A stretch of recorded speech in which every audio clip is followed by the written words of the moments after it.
Hello, my friends. Welcome back to Real Talk English. I'm Tom. Today, we begin a long and important journey together. I will talk about a book called How Languages Are Learned. The authors are Nina Spekeda and Patty Lightbound. This book is about one simple question. How do people really learn a language? Not how schools say we learn, not how exams say we learn, but how learning actually happens inside the brain. If you feel slow, if you feel you understand English but cannot speak easily, you're not alone. Many learners feel this way. This book helps us understand why. I will explain the ideas of this book using very simple English. I will repeat ideas many times. I will explain every difficult word. You do not need to take notes. You do not need to study. Just listen. Listening is already learning. Now let's begin. Okay, let's start with one of the most important ideas in the book. This idea is so important that we will come back to it again and again. The idea is called input. Okay, let's slow down and really understand this word. Input means the language you receive. Receive means the language comes into your brain. When you listen to English, that is input. When you read English, that is input. When English goes in, that is input. Input is like food. Your brain needs food to grow. If you do not eat, your body becomes weak. If your brain does not get language, it cannot learn language. So we can say something very simple. Input is the food of the brain. Without food, the body cannot grow. Without input, the brain cannot learn a language. Okay, let me say this again in a very clear way. You cannot learn a language without input. It is impossible. You can study rules, you can memorize words, but without hearing and reading real language, your brain has nothing to work with. Speaking does not come first. Let me repeat that. Speaking does not come first. Listening and reading come first, always. Many learners want to speak immediately. They say, I want to talk, I want to practice speaking. This is okay, this is natural. But the book explains that speaking is built on listening. You cannot build a house without a foundation. A foundation is the strong base of a building. Input is the foundation of language. Now let's talk about comprehensible input. That's a big word. Let me define it clearly. Comprehensible means understandable. So comprehensible input means English you can mostly understand. Not every word, not every sentence, but you understand the message. The message means the main idea. You understand what is happening. This is very important. If English is too easy, you feel bored. If it is too hard, you feel lost. You feel confused. You do not know where you are. Good input is in the middle. You understand maybe 70% or 80%.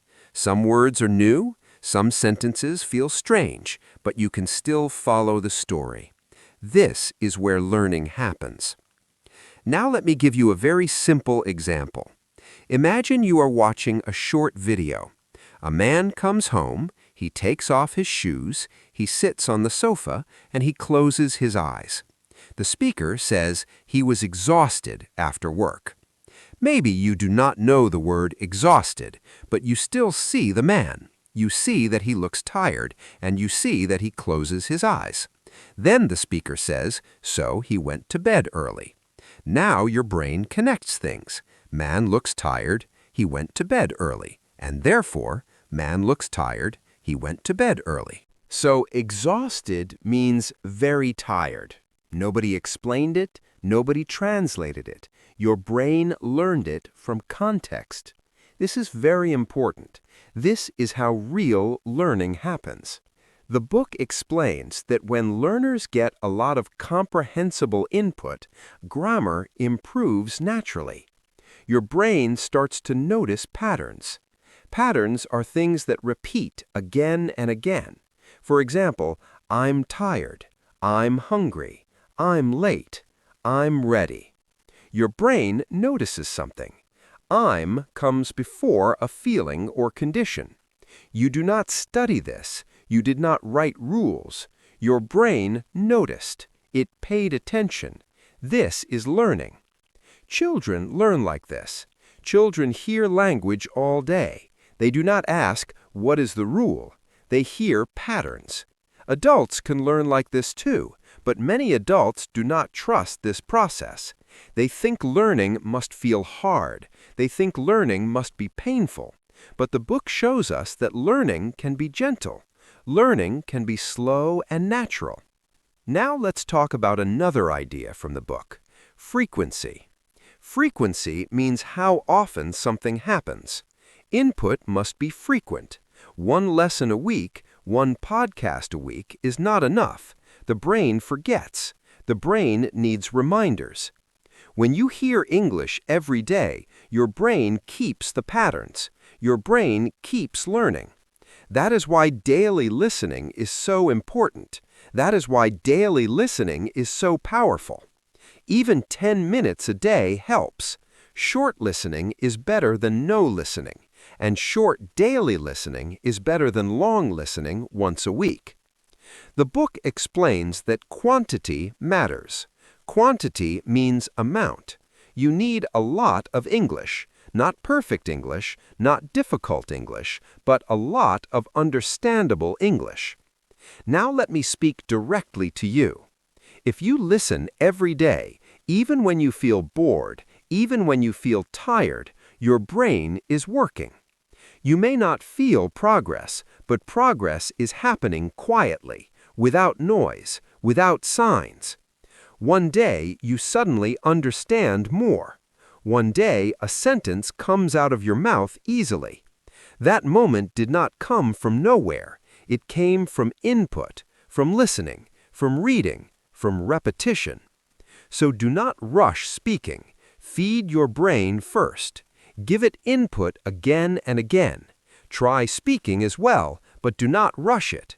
This is how languages are learned, slowly, naturally, and through understanding. Okay. Now we move to the next very important idea in the book. This chapter is important because it changes how you see yourself as a learner. Many people believe something very simple. They believe that if you are not speaking, you are not learning. If you are silent, you are failing. But the book tells us something very different. Silence is not failure. Silence often is a stage. It is a period of time. It is a step in a process. When you learn a language, there is often a stage where you understand a lot, but you speak very little. This stage is natural. It is common. It is necessary. The book explains that understanding comes before speaking. Let me say that slowly. Understanding comes before speaking. Your brain needs to understand language before it can produce language. The authors talk about something called the silent period. Silent means a time when learners do not speak much. They listen, they observe, they understand. They may listen for months before speaking. Children often have a long silent period. They may listen for months before speaking. No one worries about this. No one says, this child is failing. But adults worry about themselves. They say, I should speak more. I am too quiet. I am bad at English. The book tells us clearly, silence does not mean failure. Silence often is deep learning.